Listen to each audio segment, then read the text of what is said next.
Guys, welcome to our YouTube channel. और आज हम देखने वाले हैं हमारा अगला पार्ट जो है relation between electric current and drift velocity. इससे पहले हमने पढ़ा था इलेक्ट्रिक करंट के बारे में, इलेक्ट्रिक करंट क्या होती है, ड्रिफ्ट वेलोसिटी क्या होती है एंड करंट डेंसिटी क्या होती है। हमने इन तीन चीज़ों के बारे में पढ़ा था। आज हम पढ़ने वाले हैं electric current and drift velocity के अंदर क्या रिलेशन होता है। इसको पढ़ने से पहले हमने एक कंडक्टर लिया, उसको हम एक 20 वोल्ट की बैटरी से कनेक्ट कर दिया। कंडक्टर को कनेक्ट करने के जैसे उस पर इलेक्ट्रिक फील्ड हम अप्लाई करेंगे, इलेक्ट्रिक फील्ड अप्लाई करने पे उसके अंदर जो इलेक्ट्रॉन्स हैं वो अप्लाइड इलेक्ट्रिक फील्ड के अपोजिट डायरेक्शन में मूविंग करेंगे और वो जिस वेलोसिटी के साथ में मूव करते हैं उसको हम क्या बोलते हैं, ड्रिफ्ट वेलोसिटी बोलते हैं। सो इलेक्ट्रॉन्स मूव करेंगे तो यहाँ पे हमारा जो करंट डिस्टेंस है हमारा दो क्रॉस सेक्शंस के बीच का, एक जो हमने जो करंट लिया है उस करंट का एक दो क्रॉस सेक्शन एरिया है 1 और 2 है ना। तो इन दोनों क्रॉस सेक्शन एरियाज़ के बीच का जो डिस्टेंस है वो हमारा कितना होता है, VDT होता है, मतलब कि वेलोसिटी इनटू टाइम। दोनों के बीच का डिस्टेंस निकालने के लिए हमें क्या होता है, डिस्टेंस बराबर वेलोसिटी अपॉन टाइम होता है।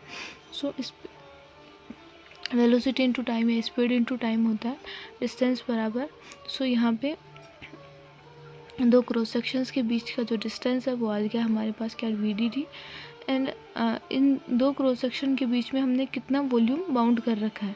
सो वॉल्यूम हमारा क्या होता है, एरिया इंटू लेंथ हमारा क्या होता है, वॉल्यूम होता है। सो हमने यहाँ पे हमारा जो वॉल्यूम होगा इन दो क्रॉस सेक्शन एरिया के बीच में जो बाउंड वॉल्यूम है वो है हमारा area into distance, area into length. So area into VDT हमारी क्या हो गई, लेंथ हो गई।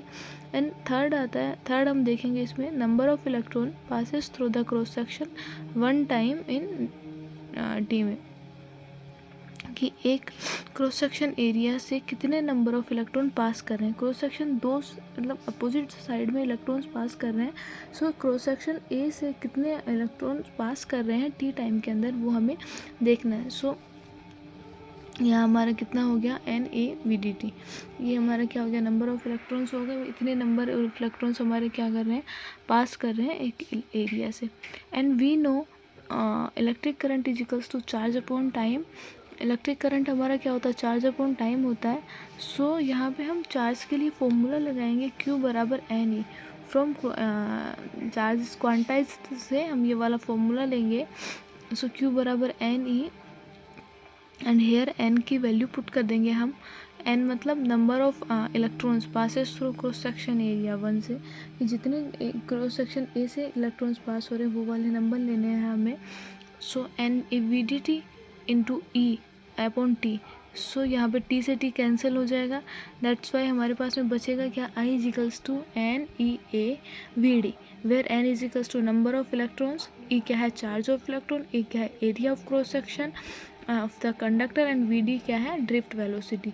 ये हमारा क्या है, रिलेशन है, relation between electric current and drift velocity के बीच में क्या है, रिलेशन है। उसके बाद में हमारा अगला पार्ट आता है, इम्पोर्टेंट पार्ट है ओम्स लॉ। कि ओम्स लॉ क्या होता है।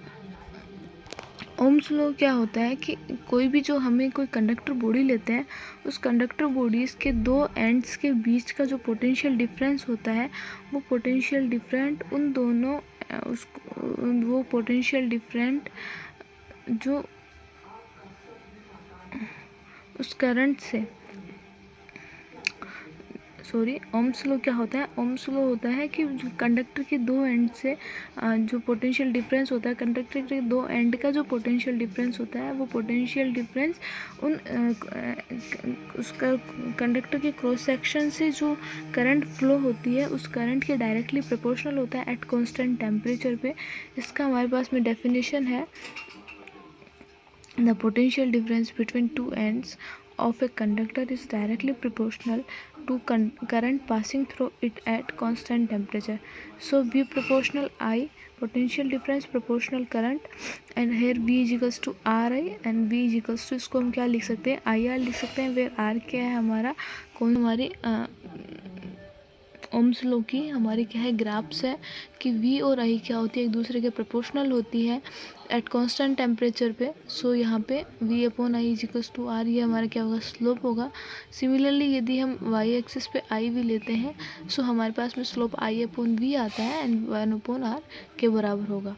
उसके बाद में हमारा होता है deduction of Ohm's law. Deduction मतलब कि ओम्स लॉ की और क्या क्या उत्पत्ति हो सकती है और कहाँ कहाँ से हम ओम्स लॉ को ले सकते हैं। सो फ्रॉम करंट डेंसिटी नहीं electric current and drift velocity के बीच में हमने जो रिलेशन देखा था वहाँ से हम देखते हैं I is equals to N E A V D. So N E A drift velocity की हम क्या करेंगे वैल्यू पुट कर देंगे। ड्रिफ्ट वेलोसिटी की वैल्यू पुट करने के बाद में हमारे पास में वैल्यू आएगा current density is equals to electric current is equals to N E square A tau upon M L into V. So potential निकालना है हमें ओम्स लॉ की उत्पत्ति करनी है, यहाँ पे ओम्स लॉ को डिडक्ट करना है। So v is equals to M L upon N E square A tau upon I. So v is equals to R I या वी प्रोपोर्शनल आई, वेयर हम यहाँ पे क्या करेंगे r को हम एक कॉन्स्टेंट मानते हैं फॉर एक पर्टिकुलर कंडक्टर के लिए कांस्टेंट टेम्परेचर, कि एक ऐसा हमारे पास कोई भी पर्टिकुलर कंडक्टर होगा कांस्टेंट टेम्परेचर पे, उसका ये आर क्या होगा कांस्टेंट होगा। और पर्टिकुलर कंडक्टर मतलब कि ऐसा कंडक्टर जिसका एम मास हो, एल लेंथ हो, जिसके अंदर एल नंबर ऑफ इलेक्ट्रॉन्स हो, ए उसका क्रॉस सेक्शनल एरिया हो एंड टाउ उसका रिलैक्सेशन टाइम हो, या दो इलेक्ट्रॉन्स के बीच में जो कोलिजन होता है उसका एस्केप टाइम हो। ये सब हमारा क्या होता है, इस प्रकार से हम क्या कर सकते हैं ओम्स लॉ को डिडक्ट कर सकते हैं। ओम्स लॉ को हम केवल और केवल कांस्टेंट टेम्परेचर पर ही वैलिड करते हैं, अदरवाइज ओम्स लॉ हमारा वैलिड नहीं होता। Some substance does not obey Ohm's law, कुछ सब्सटेंस ओम्स लॉ को ओबे नहीं करते, मतलब ओम्स लॉ को फॉलो नहीं करते। Thank you so much guys, आज की वीडियो में इतना ही। आगे का पार्ट नेक्स्ट वाली वीडियो में देखने वाले। वीडियो पसंद आए तो लाइक शेयर एंड सब्सक्राइब जरूर करना। Thank you so much.